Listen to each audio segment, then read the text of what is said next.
Boa tarde a todo mundo. Na aula anterior nós vimos dois processos de eletrização. Processo de eletrização por atrito e por contato. Hoje nós vamos falar sobre um novo processo de eletrização, tá? Bom, a nova forma de eletrização que a gente vai estudar agora é o processo de eletrização chamado por indução. A indução é um pouquinho diferente dos processos anteriores estudados, porque agora vai envolver uma aproximação de um corpo eletrizado de um corpo neutro. E essa aproximação não vai eletrizar de imediato, porém vai criar o que nós chamamos de polarização primeiro. Então vamos considerar, por exemplo, um aparelho aqui como o eletroscópio nessa cena aqui. O eletroscópio nessa cena ela está neutra. E aí quando eu aproximo esse corpo carregado, ao aproximar ele, o que acontece? Um deslocamento de cargas elétricas ocorre no eletroscópio. Os elétrons migram da sua estrutura para a região mais próxima do corpo carregado. E aí o que nós temos? A formação de um polo, por exemplo, negativo aqui em cima, e aqui embaixo a formação de um polo positivo.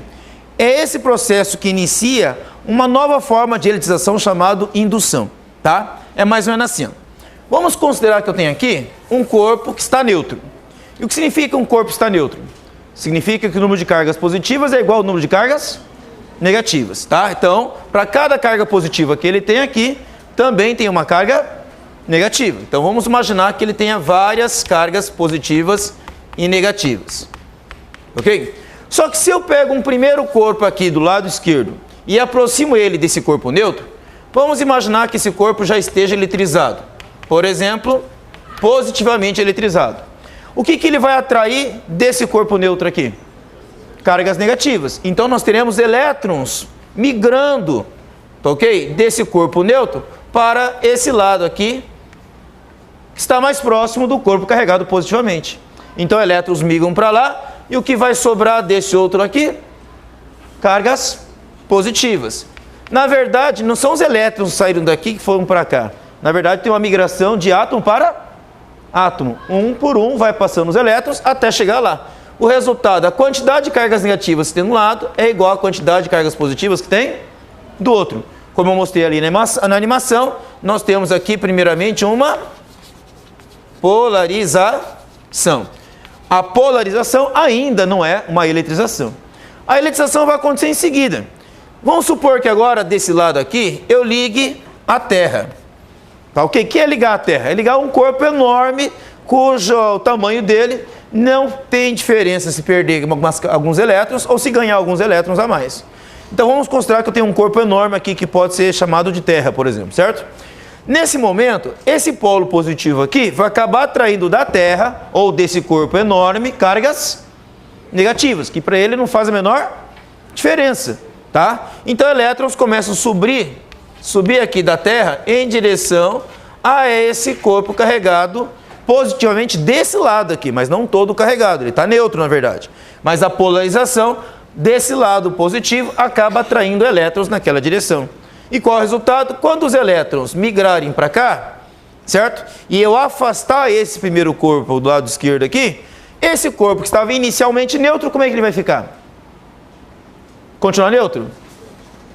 Por que ele estava neutro?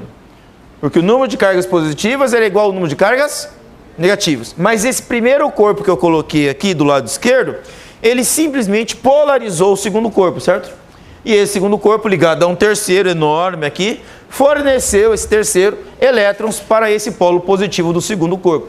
O resultado é que quando os elétrons subirem aqui, e eu cortar esse fio, e eu afastar o primeiro corpo, o segundo corpo vai deixar de estar neutro. Ele vai passar a ter o quê? O segundo corpo? Ele vai passar a ter elétrons a mais, coisa que não tinha antes, tá? Mas por que os elétrons migraram da Terra? Porque houve uma polarização. Então o segundo corpo que está aqui, ele foi induzido pelo primeiro corpo a polarizar-se e o terceiro corpo na jogada acabou fornecendo elétrons para o segundo, tornando eletrizado negativamente aqui, ó. É isso que vai acontecer com ele. Então, o primeiro corpo, ele induziu o segundo corpo a ficar eletrizado. Está claro para vocês? Então, nesse processo aqui, não há contato físico entre um corpo eletrizado e o corpo neutro. Se existe simplesmente uma aproximação, apenas essa aproximação, ela é suficiente para induzir inicialmente uma polarização. Um terceiro corpo na jogada é que vai fornecer as cargas elétricas que vão tornar o excesso aqui no segundo corpo. Nesse processo, que não há contato físico direto, nós chamamos eletrização por indução, tá? Existem também outras maneiras de eletrizar por indução aqui, mas segue a mesma ideia de polarização, tá? Deixa eu ilustrar aqui para vocês, através de um videozinho, tá? Como é que a eletrização pode acontecer também, tá? Primeiramente, nesse vídeo aqui, eu vou ilustrar para vocês, tá? A eletrização por atrito desse bastão, e aí eu vou aproximar ele desse sistema formado por dois eletroscópios aqui, ó, tá? Nesse pequeno vídeo aqui, ó. Eu tenho dois eletroscópios ligados a dois bastões metálicos. Reparem que eles estão encostados um no outro. Ou seja, eles estão funcionando como se fosse apenas um bastão. Inicialmente, como é que eles estão? Neutros. Mas a aproximação de um bastão eletrizado vai produzir o que aqui nesse bastão metálico que estava inicialmente neutro? Uma polarização. Vamos imaginar que esse lado esteja positivo. O que ele vai atrair desse lado aqui? Cargas negativas. O que vai sobrar do outro lado? Cargas positivas. A movimentação do eletroscópio indica que está havendo ali uma polarização, certo? Agora, o que ele fez aqui no experimento? Ele afastou uma parte do bastão do outro, não é? Que polo formava-se desse lado? Se esse bastão fosse positivo? Polo negativo. Que polo formava-se desse lado? Um polo positivo. Afastando uma metade da outra, cada metade ficou eletrizada. Os dois juntos estavam neutros, somando as cargas negativas com as cargas positivas. Estava neutro. Mas separando uma metade da outra, cada metade agora está eletrizado. Esse processo que eu acabei de mostrar aqui é chamado de eletrização por indução. Ok? Tá? A polarização induz depois ao processo de eletrização por indução. Tá? Vamos ver aí como é que ele vai ilustrar isso para vocês. Ó. Nós temos aqui cada corpo separado, cada um deles eletrizado. Tá? Aqui ele mostra inicialmente uma mistura de cargas positivas e de cargas negativas. Tá? Aí a aproximação do bastão, tá? Nesse caso aqui o bastão externo está eletrizado negativamente. O que vai acontecer com os elétrons que estão aqui? Vão se repelir e vão migrar para cá. E as cargas positivas estão desse lado? Vão migrar atraídos em direção ao bastão negativo. Então nós temos aqui o início da polarização. Tá? Então aí começa a acontecer a polarização. As cargas negativas migram para o lado esquerdo, as cargas positivas migram para o lado direito. E agora nós temos a polarização e a separação entre as duas partes. Cada uma dessas partes fica eletrizada com carga de sinais opostos. O que vai acontecer agora se aquele bastão externo não ficar mais próximo e eu tocar essa primeira metade com a segunda metade aqui? O que vai acontecer? Isso aqui não tinha cargas positivas que vieram da perda de elétrons que vieram para cá? Quando eu encostar esses dois, o que vai acontecer agora? Vai voltar a neutralizar, ficar como estava antes. Ou seja, a quantidade de cargas que migraram para cá vão retornar e o sistema neutraliza. Tá? Então, no processo de eletrização por indução, ao final do processo, todos os corpos ficam eletrizados com carga de sinais opostos. Um fica positivo, o outro fica negativo. Então, até agora, nós vimos três formas de eletrização. A eletrização por atrito, por contato e por indução.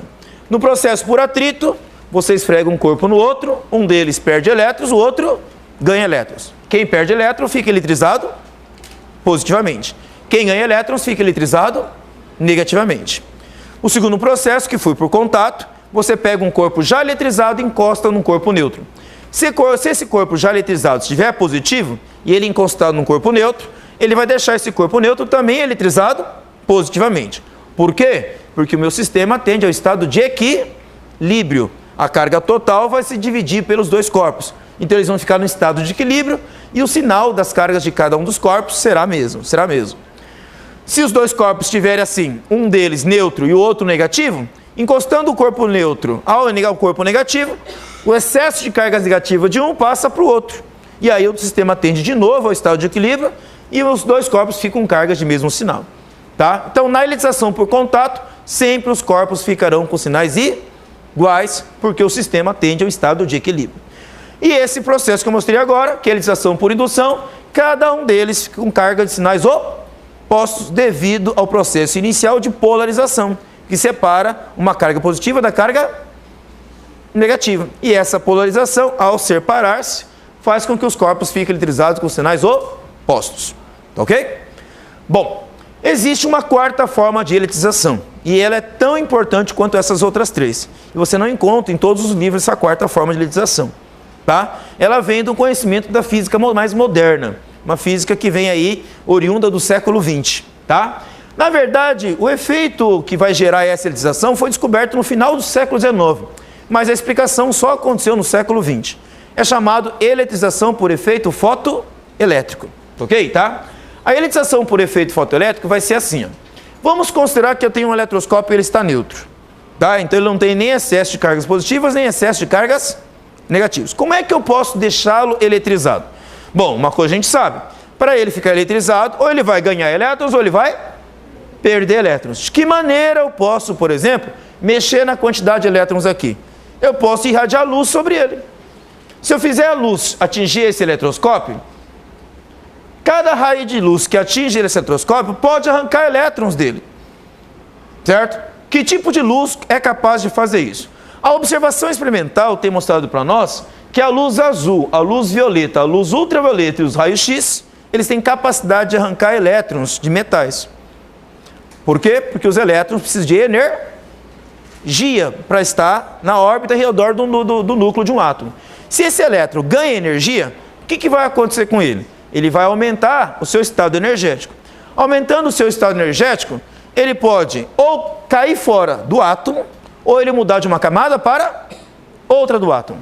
Dentro do átomo, você tem lá os elétrons ocupando vários níveis de energia, também chamado de camadas energéticas, certo?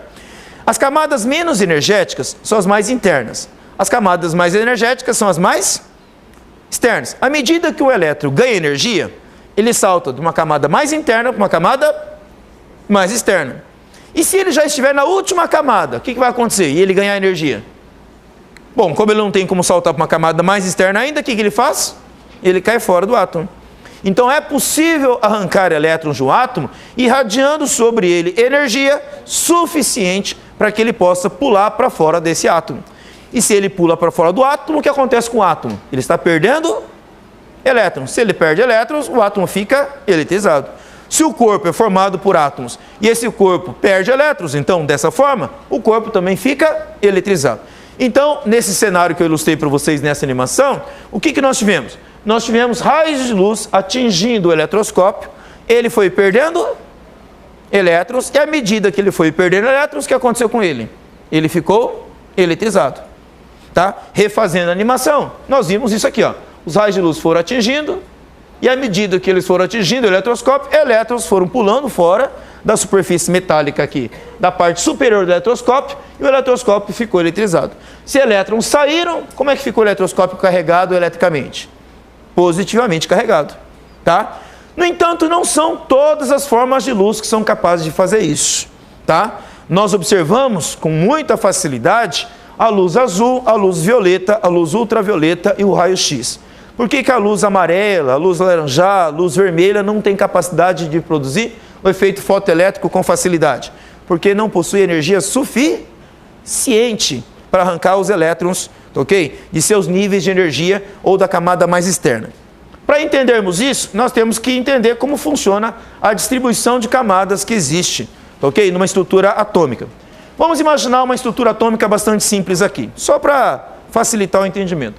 Eu tenho aqui o núcleo carregado positivamente e tenho um elétron aqui carregado negativamente. Ele não está parado, ele está em movimento. Esse movimento do elétron mostra que ele tem uma certa quantidade de energia. O nome que nós damos a essa energia é chamada energia cinética, energia de movimento, ok? Mas ele está lá girando, se movimentando, e aí o que pode acontecer? Uma radiação pode atingir ele.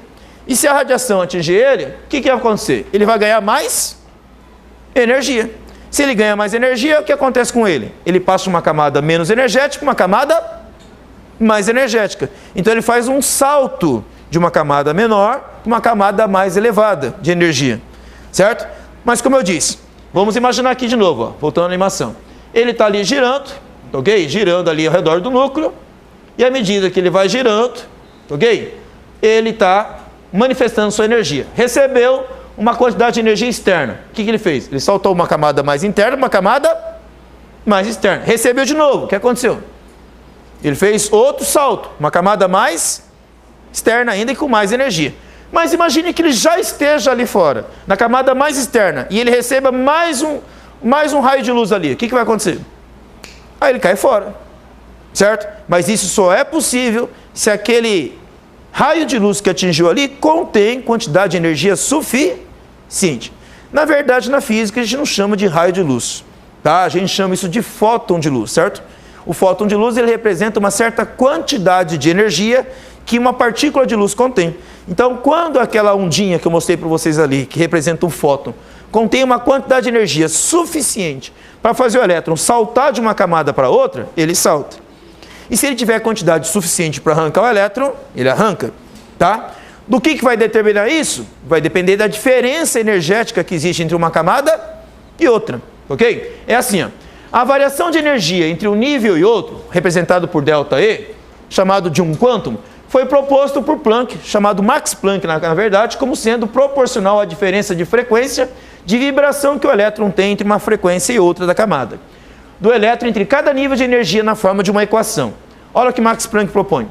Ele propõe que a diferença de energia entre uma camada e outra é proporcional à diferença de frequência com que o elétron está oscilando em cada uma daquelas camadas. Essa constante H aqui é chamada constante de Planck. É uma constante de proporção entre a frequência e a energia. Ok? Tá?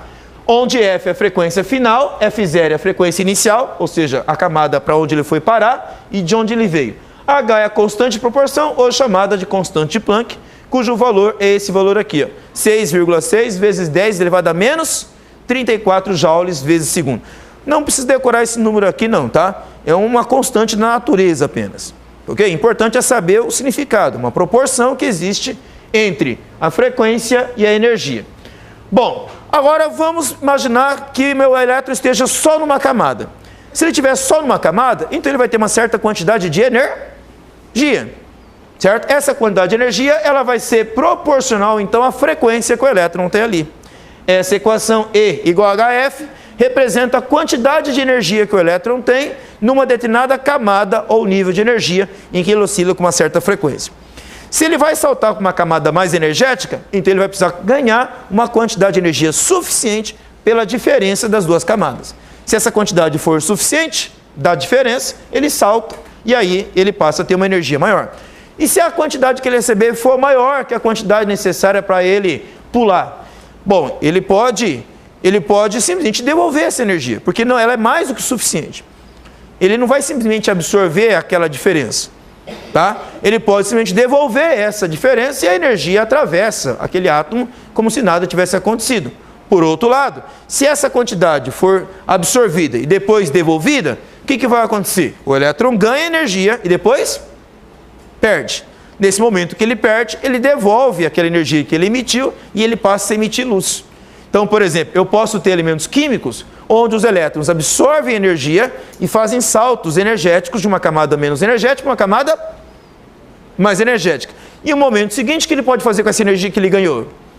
Ele devolver e saltar de volta para a camada menos energética. Então, aquela luz que ele absorveu, ele devolve. Então, nós temos absorção e emissão de luz às vezes. E isso pode acontecer com muitos elementos, com muitos materiais.